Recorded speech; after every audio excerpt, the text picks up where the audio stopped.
Assalamualaikum warahmatullahi wabarakatuh.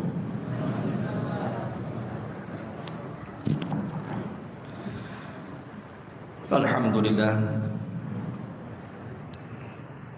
Alhamdulillahilladzi arsala rasulahu bil huda wa dinil haqq liyudhhirahu 'ala ad-dini kullihi wa kafa billahi shahida wa kafa billahi wakila. Asyhadu an la ilaha illallah wahdahu la syarika lah wa asyhadu anna Muhammadan abduhu wa rasuluhu alladzi la nabiyya ba'da, amma ba'du. Hadirin dan hadirat yang dimuliakan Allah Subhanahu wa taala, alhamdulillah di malam hari ini kembali kita bisa duduk di Masjid Pontrenis ini. Salawat dan juga salam kita hadiahkan kepada Rasul kita Nabi besar Muhammad sallallahu alaihi wasallam. Kita akan membahas 8 perkara yang membuat syaitan sedih dan tersakiti. Rupanya setan juga bisa sedih dan bisa tersakiti. Ma'asyiral muslimin yang dimuliakan Allah Subhanahu wa taala, apa saja 8 perkara itu nanti kita akan sebutkan satu persatu. Ma'asyiral muslimin yang dimuliakan Allah Subhanahu wa taala, kita tahu bahwa musuh yang nyata pada diri kita dan kehidupan kita adalah syaitan. Dan itu sejak diciptakan Adam alaihi salatu wassalam, ketika Allah Subhanahu wa taala memerintahkan sujud kepada seluruh malaikat dan juga kepada iblis, semua malaikat sujud kecuali iblis. Alasannya karena dia merasa lebih baik dibandingkan Adam. Artinya menolaknya sujud iblis kepada Adam karena hasad dan takabur dia, itulah awal permulaan permusuhan iblis dengan Adam dan seluruh anak turunannya. Makanya syaitan ini masuk kemana saja dalam kehidupan manusia, masuk ke dalam ibadah, masuk kepada muamalah, masuk kepada kehidupan kita sehari-hari. Contoh umpamanya masuk ke dalam sholat. Nabi SAW sampai mengatakan ketika bicara tentang orang yang suka iltifat dalam sholat, nengak seno ngadap sana ngadap sini, ke atas ke bawah, tengok sana sini ketika sholatnya itu, maka Rasul mengistilahkan huwa yakhtalisuhu syaitan. Syaitan sudah mencuri sholatnya. Maksud mencuri di sini artinya mencuri kehusyuannya, bukan mencuri dompet yang ada di kantong antum, tidak akan hilang itu. Tetapi syaitan mencuri kehusyuannya sehingga tidak khusyuk. Itu menunjukkan bahwa setan masuk dalam sholat. Atau masuk dalam qiraatul Quran. Antum mudah bosan, baru duduk baca berapa ayat sudah ngantuk, sudah bosan kan, akhirnya berpindah ke handphone pula kan itu. Makanya kenapa Allah mengatakan fa idza qara'tal Quran fasta'id billahi minasyaitonir rajim. Apabila engkau baca Quran, isti'adzah kepada Allah dari setan yang terkutuk. Kemudian juga masuk pada perkara-perkara keseharian kita. Seperti kenapa kemudian Rasul memerintahkan kita masuk ke kamar mandi itu disuruh berdoa. Sebab kalau tidak, aurat kita akan tampak oleh mereka, dan ketika lama-lama tampak, suka pula dia sama kita. Yang disebut dengan jin asyik. Jin yang menyukai manusia itu bahaya. Kadang-kadang juga masuk dalam pembicaraan apabila seorang marah. Setan itu masuk. Makanya lihat orang marah itu mukanya kayak setan biasanya. Kemudian ngomongnya juga nggak jelas orang marah itu. Makanya disebutkannya juga kadang-kadang setan juga, setan katanya. Orang marah kan gitu ya. Setan juga yang keluar. Dia sudah setan, setan yang keluar. Ya. Makanya kenapa Nabi SAW merintahkan kita kalau marah berdiri, duduk, kalau duduk masih marah baring, kalau masih marah juga wudu, ya kan? Karena kata Nabi SAW, setan itu tercipta dari api dan bisa dipadamkan dengan air. Wudu. Masih marah juga Ustaz, sholat. Masih marah juga, tidur. Tak bisa tidur Ustaz, memang pemarah teman. Udah macam-macam pula masih marah juga. Dan banyak lagi. Termasuk juga masuk dalam tidur antum kan. Antum mimpi jelek itu dari siapa kalau bukan dari setan? Makanya setiap orang yang tidur itu datang setan, diikat tengkuk antum itu 3 ikatan. Setiap satu ikatan maka setan akan mengatakan lailun tawilun farqud, malam masih panjang, tidur. Padahal sudah subuh. Jam 6, sudah jam 6 udah lewat tuh subuh tuh. Masih juga setan ngomong gitu, malam masih panjang, tidur. Padahal jam 6 tuh. Ya. Bangunnya itu jam 9 tuh. Baru betul-betul siang tuh katanya. Setan kan. Makanya kenapa Rasul mengatakan kalau antum bangun sebelum subuh kemudian berzikir kepada Allah, maksudnya membaca doa bangun tidur, alhamdulillahilladzi ba'dama amatana wa ilaihin nusyur, maka hilang satu ikatan. Kalau antum wudu hilang ikatan. Kalau antum salat subuh hilang 3-3-nya. Maka antum di pagi hari itu akan menjadi semangat hidup dan jiwanya baik. Orang-orang yang suka melaksanakan subuh itu bercahaya wajah, tidak suram gitu ya. Karena semangat hidupnya ada harapan. Tapi orang yang jarang sholat subuh itu stres saja hidupnya. Kenapa? Karena tengkuknya masih diikat setan, belum dilepas gitu ya. Kemudian juga terkadang masuk kepada pekerjaan. Seperti Allah mengatakan dalam surah Al-Baqarah ayat 275, alladzina ya'kuluna riba ya'kuluna riba la yakumuna illa kama yakumul ladzi yatakhabbathu syaitanu minal mas. Orang-orang yang suka makan riba, mereka tidak akan berdiri kecuali seperti orang yang terkena sambut setan. Jadi masuk dalam pekerjaan, suruh makan yang haram, ngambil yang haram, dan begitu seterusnya. Termasuk juga masuk kepada perkara-perkara dalam dunia peradilan, masuk ke hakim, setan itu. Sebagaimana Allah mengatakan, alam tara ilal ladzina yaz'umuna annahum amanu bima unzila ilaika wa ma unzila min qablik yuriduna an yatahakamu ila taghut. Tidakkah kau lihat orang-orang yang menyangka bahwa mereka beriman dengan apa yang diturunkan kepadamu dan apa yang diturunkan kepada sebelum kamu, mereka menghendaki untuk berhukum dengan hukum taghut selain daripada Quran dan Sunnah. Akhirnya dia memutuskan perkara tidak sebagaimana putusannya.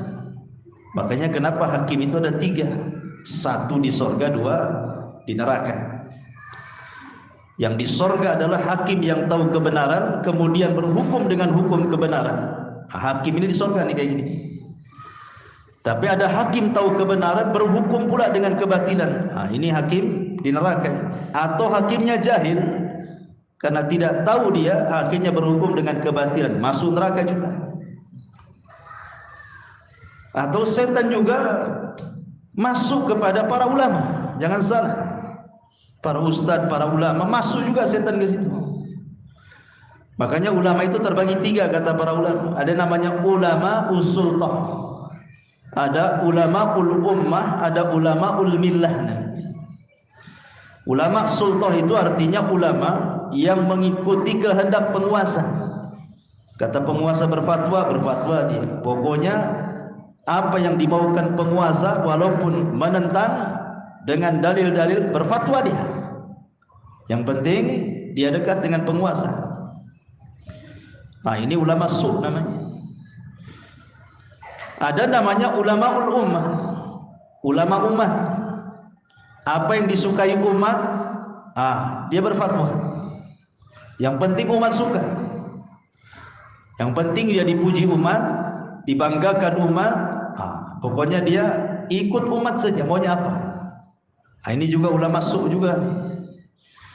Tetapi ada ulama yang ketiga disebut ulama ul millah. Dia betul-betul ulama memegang millah agama, betul-betul berdakwah karena agama.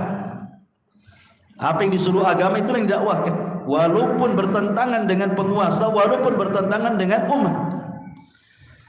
Jadi setan pun masuk gitu ya, supaya makin kisruh lah bahasa kitanya ya. Dan banyak lagi dah kalau cerita tentang masalah itu. Kita masuk kepada inti, bagaimana caranya supaya kita ini bisa membuat setan itu sedih, tersakiti, lari, dan begitu seterusnya. Yang pertama,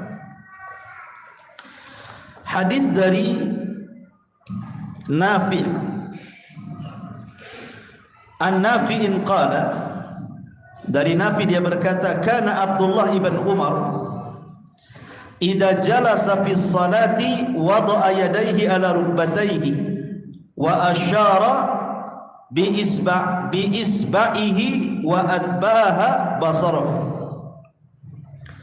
Kata Nafi, Maula Ibnu Umar, dia mengatakan, Ibnu Umar itu apabila dia duduk dalam salat, maksudnya duduk tasyahud, dia meletakkan kedua tangannya di atas kedua pahanya, kedua lututnya, kemudian mengisyaratkan dengan telunjuknya. Dalam tasyahud kan atau mengisyaratkan seperti ini ya. Kemudian pandangannya mengikuti telunjuknya. Jadi kalau antum tasyahud, matanya itu bukan ke depan, tapi lihat telunjuk antum. Kalau kita tasyahud itu, kalau lagi berdiri pandang tempat sujud. Tapi kalau tasyahud yang dipandang apa? Ini jarinya ini. Ketika antum mengisyaratkan seperti ini, pandang jarinya. Summa qala, kemudian dia mengatakan, qala Rasulullah sallallahu alaihi wasallam, la hiya ashaddu 'ala syaitan minal hadid. Sesungguhnya isyarat tangan, ketika dia mengisyaratkan seperti ini antum, ashaddu 'ala syaitan, itu sangat menyakitkan syaitan. Jadi syaitan itu tersakiti dengan isyarat telunjuk saat tasyahud. Lebih sakit minal hadid dibandingkan dipukul dengan besi. Ma'asyiral muslimin yang dimuliakan Allah Azza wa Jalla, para ulama seperti dikatakan Mula Ali Al-Qari, beliau mengatakan, kenapa kemudian mengisyaratkan seperti ini? Ya, itu sangat membuat setan tersakiti. Beliau mengatakan karena isyarat itu adalah al-isyaratu ila wahdaniyati. Karena ketika antum mengisyaratkan seperti ini, kemudian menggerakkan, maka itu menunjukkan antum sedang mengisyaratkan tauhid, bahwa Allah itu satu. Ya, satu begitu. Karena ada juga yang tasyahud itu dibawa ke politik. Jadi sampingnya ini calon nomor 2. Jadi kena dukung gini dia. Saya dukung sebelah kan. Ya. Itu setannya gak tersakiti itu. Yang tersakiti sebelahnya lawannya. Jadi cuma satu saja gini ya, jangan dua. Apalagi tiga pula. Ya. Taib. Kalimat asyaddu ala syaitan minal hadid, kata beliau, idh la yata'athar minal hadid kama yata'atharu minat tauhid. Karena terkadang pukulan dari besi itu boleh jadi tidak berpengaruh kepada syaitan, berbeda dengan pengaruh tauhid, itu bisa menyakiti syaitan. Makanya antum jangan sepelekan soal isyarat telunjuk dalam tasyahud itu, karena itu bisa menampar syaitan dan setan tersakiti. Ya, jangan malas. Ada orang malas gini, kayak orang sakit, nggak mau dia gini. Ini sebenarnya masa gini, itu mau apain begini? Gini loh, tunjuk. Jangan malas gitu ya. Taib. Ini yang pertama. Yang kedua, hadis dari Abi Hurairah radhiyallahu anhu.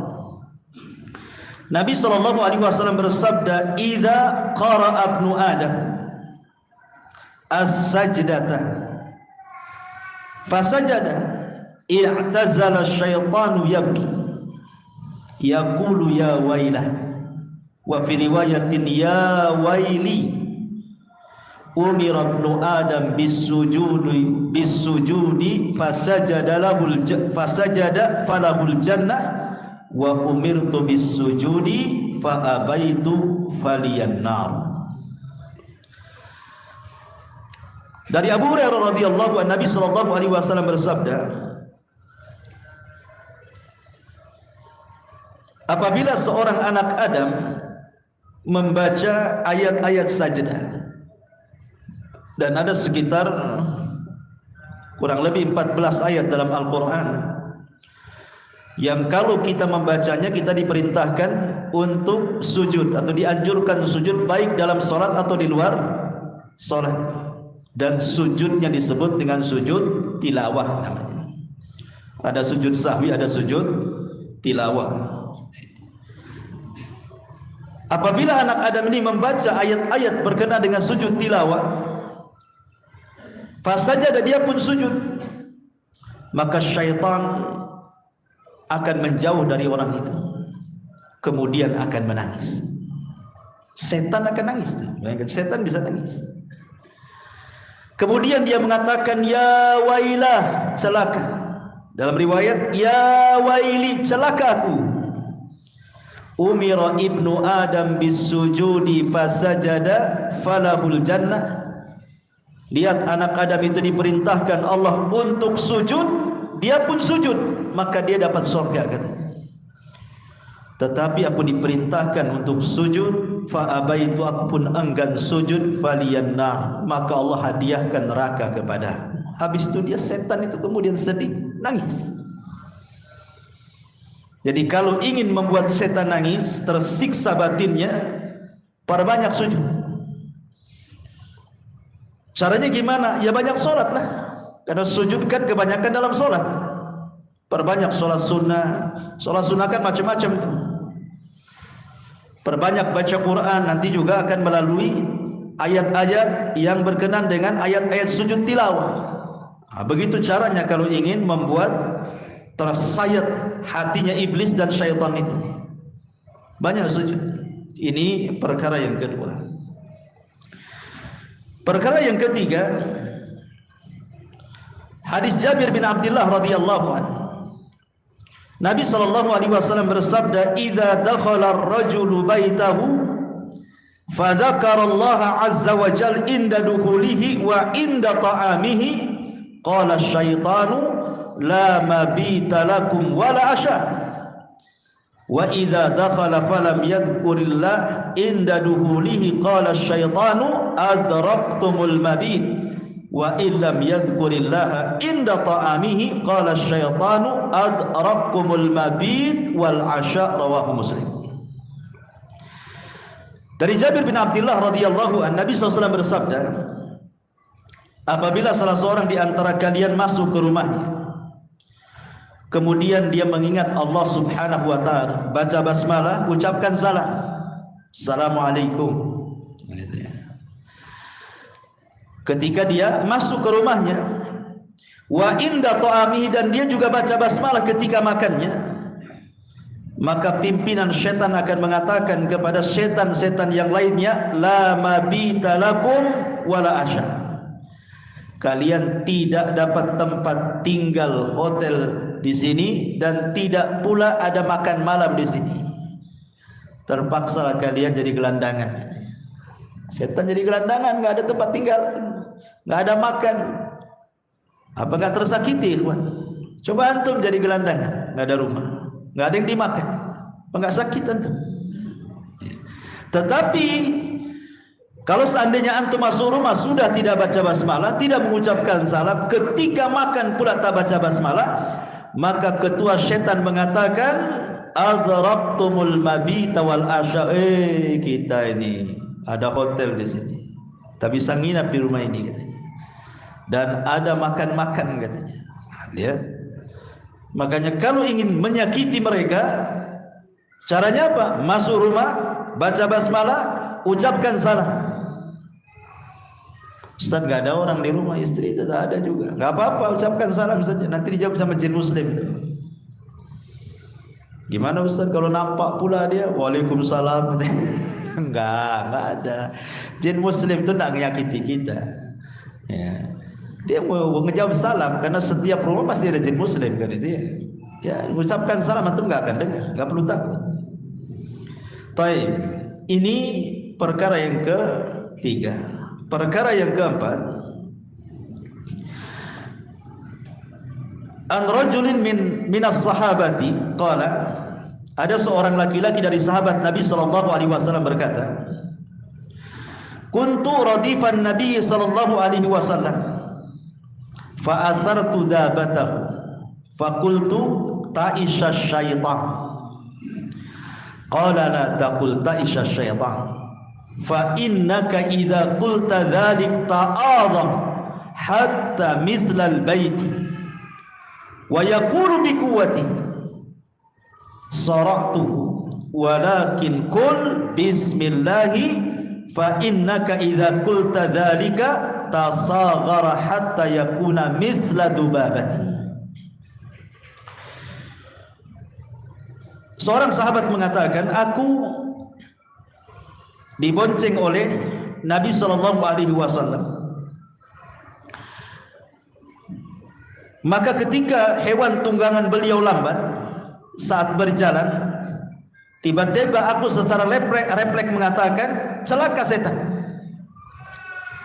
Beliau bersabda, janganlah engkau mengatakan celaka setan, sebab jika engkau berkata seperti itu, maka setan akan besar kepalanya, kemudian akan mengatakan, lihat karena kekuatanku aku bisa mengalahkannya. Tetapi hendaklah engkau katakan bismillah. Jika engkau ucapkan perkataan itu, maka setan akan semakin kecil dan terhina sehingga seperti seekor lalat. Jadi kalau antum mengucapkan sesuatu, umpamanya di rumah, ibu-ibu yang di atas gitu ya, takut malam-malam gelap, hujan, lilin pula, lupa beli gitu ya, handphone pula lobet. Tak ada lah mau kemana-mana, gelap, takut gitu ya. Tapi kebelet kencing, mau tidak mau harus kencing. Akhirnya kemudian ketika hendak ke dapur, mulailah bulu-bulu berdiri semua. Maka kata Nabi SAW, ucapkan basmalah wala tubali. Bismillah, jangan dipedulikan. Cepat masuk kamar mandi, kencing, balik lagi. Sebab kalimat bismillah itu bisa mengecilkan setan. Setan terhina dengan kalimat itu. Kata Rasul, wala tubali, jangan pedulikan. Sebab hakikatnya sebenarnya antara kita dengan setan itu sedang adu nyali sebenarnya. Setan itu takut dengan kita, kita pula takut sama setan. Jadi kita ini beradu nyali itu. Kalau kita takut, setan pula berani. Kalau kita berani, setan pula takut. Nah, sekarang adu nyali uka-uka lantum di situ. Ya. Kalau antum berani bismillah, berarti antum sudah menghina setan itu. Setan sudah terhina itu, seperti lalat. Tapi kalau antum kemudian penakut, saking penakutnya kemudian mengeluarkan kata-kata seperti taisha syaitan, celaka kau setan, nyingkir dari sini, makin besar setan itu. Jadi tidak perlu, cukup baca basmalah, tidak perlu berdialog. Siapa di situ? Saya di sini, katanya. Kan repot kalau ada jawaban kayak gitu. Ya. Jadi cukup baca basmalah, jangan ngomong